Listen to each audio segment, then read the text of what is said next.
Hello viewers, আসসালামু আলাইকুম। কেমন আছেন সবাই? আশা করি ভালো আছেন। দেখেন, আমি একটু মজাদার রেসিপি তৈরি করব।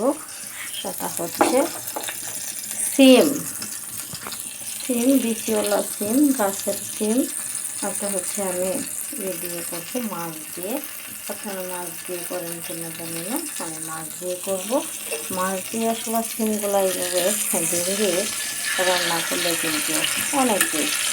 আমরা অনেকভাবে খাই, এক একজন এক একভাবে খাই, কিন্তু আপনারা কিন্তু মাছ দিয়ে রান্না করে দেখেন। আমার এখানে অল্প একটু সিম, এখানে অল্প একটু মাছ দিয়েছি। আর এই মাছের মধ্যে সিমের মধ্যে কিন্তু বেশি পরিমাণে মশলা দিতে হয় না। এই মাছের পরিমাণে আমি শুধু মশলাটা দিয়েছি।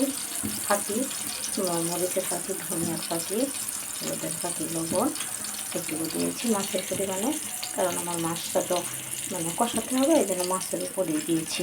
এখন আমি আমার এই পেঁয়াজটা, এই যে এখানে তেলাতে তেল বসিয়েছি, তেলে দিয়ে দিলাম।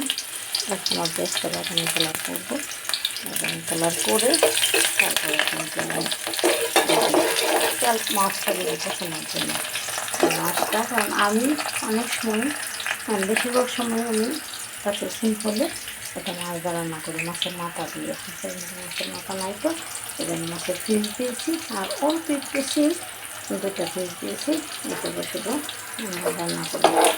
আর দেখুন পেঁয়াজের কালারটা কিন্তু হয়ে গেছে বাদামি কালার। এখন আমার এই মাছটা দিয়ে দিলাম।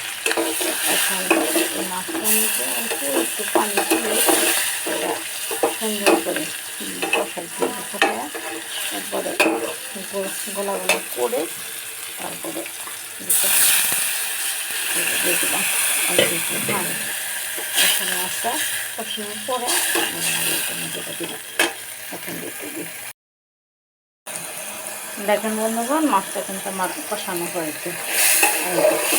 করে কষিয়ে তারপরে কিন্তু আপনারা সিম দেবেন।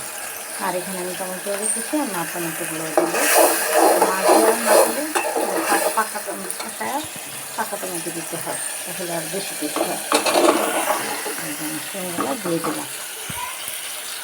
এখন এটাকে আমি নেড়ে দেবে, হালকা একটু পানি দিব।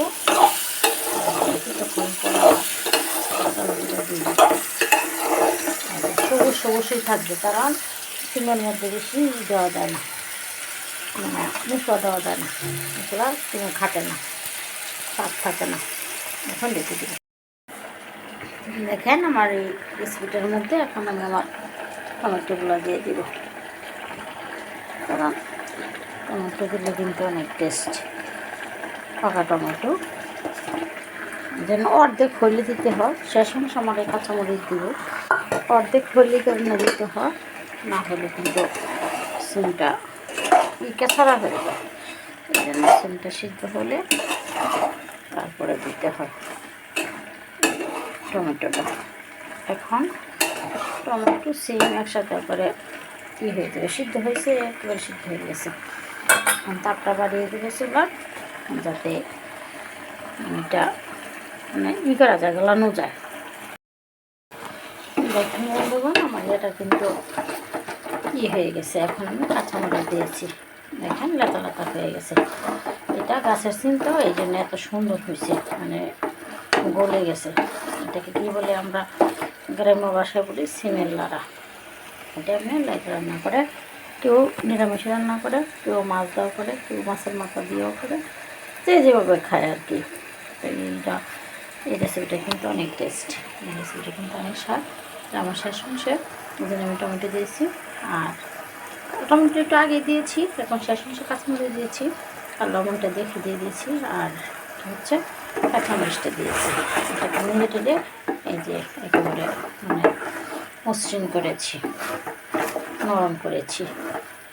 এই যে হাতের দিকে কাছের দিকে এরকম নরম হয়েছে, আর একটু হবে।